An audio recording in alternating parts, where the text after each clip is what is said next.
Um abraço ao polêmico Foro de Belém e hoje finalmente a gente vem falar do Moondrop SSR.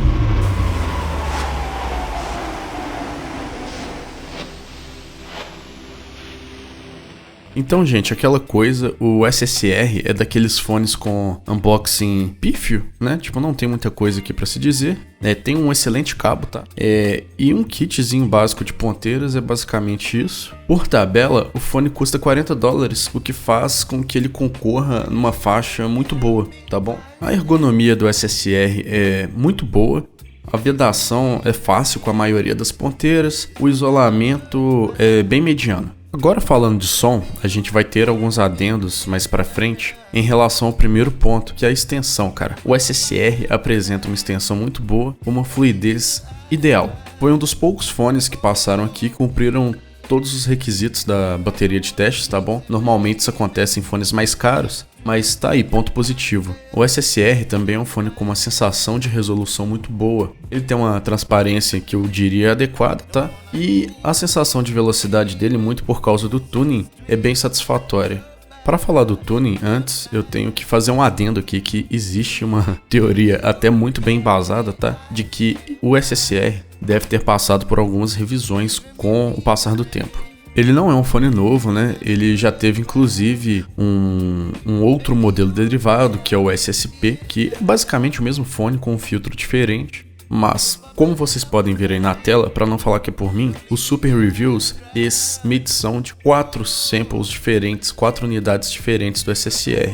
E todas são diferentes. Aí nessa mesma imagem vocês podem ver a unidade que está destacada na cor roxa, é a unidade que eu upei para comparar com as medições dele, ok? Que é a unidade que eu estou avaliando aqui hoje. Se trata de uma unidade mais nova e em relação aos comparativos, eu posso afirmar para vocês que vai dar uma diferença sim, bastante relevante de extensão, tá? Em relação a elas, porque como eu sempre abordo com a galera no nosso grupo, cara, é muito importante que haja um contraste correto entre algumas regiões do espectro, né, para que a gente tenha essa percepção coerente de extensão no fone. Inclusive eu pude comparar com algumas outras medições, cara, e tem diferenças relevantes realmente. A diferença que mais chama atenção, além dessa extensão um pouquinho maior para os subs, é que há um recuo. Provavelmente pode ter havido uma troca de filtro em unidades mais novas, a fim de dar uma atenuada nas sensações de aspereza que eu já vi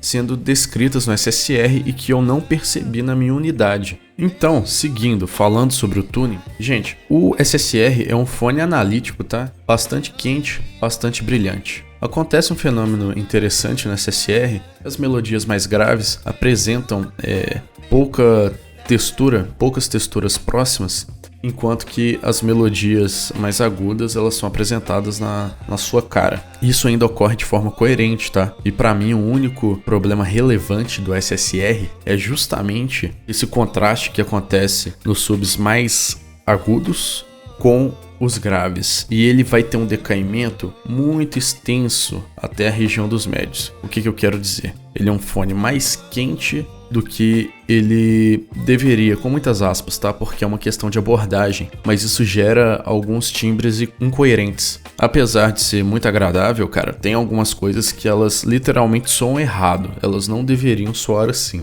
Do ponto de vista de naturalidade, é claro. Agora, o ponto alto do SSR, que chega a ser inacreditável, porque ele é um fone aí que está na faixa dos R$200, é a sensação de detalhamento que ele traz. Cara, isso é uma coisa encontrada em fones muito mais caros, mas muito mais caros mesmo. A gente não tá falando de uma faixa de $50, né, que seriam $10 a mais. A gente não tá falando de uma faixa de $80. A gente está falando de uma faixa de mais de $100. Dependendo do tamanho do campo, né, amostral que a gente está lidando, a gente está falando de uma faixa maior do que $200. E no caso dessa unidade aqui, e considerando, né, que se há versões diferentes, de fato, essas unidades mais novas devem vir alinhadas ao que eu estou descrevendo para vocês. Essa unidade traz um arejamento bastante coerente, tá? Não é o melhor, tipo assim, o melhor dos mundos, mas, cara, definitivamente é o melhor na faixa de preço, não tem competição.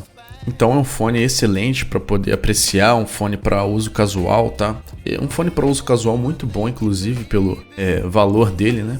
E assim, cara, só pelo cabo talvez já vale a pena, sabe? Aí eles te entregam uma sonoridade muito boa, que é uma sonoridade de referência, tá? Considerando ainda assim todos os adendos negativos que eu trouxe, é uma sonoridade de referência. É uma sonoridade de referência com um foco bastante instrumental. E é um foco, além de instrumental, um foco bastante percursivo. Então é um fone que eu recomendo? Cara, é um fone que eu recomendo muito fácil mesmo. Agora, tem que ter o bom senso de recomendar, né, esse fone para quem gosta de uma sonoridade mais analítica, por motivos óbvios. Agora, se você tiver a oportunidade de escutar um SSR, né, sem precisar comprar um, cara, é uma experiência que você precisa ter, né? A gente tá falando de uma sonoridade boa, de referência, que é diferente do que a Etimotic propõe.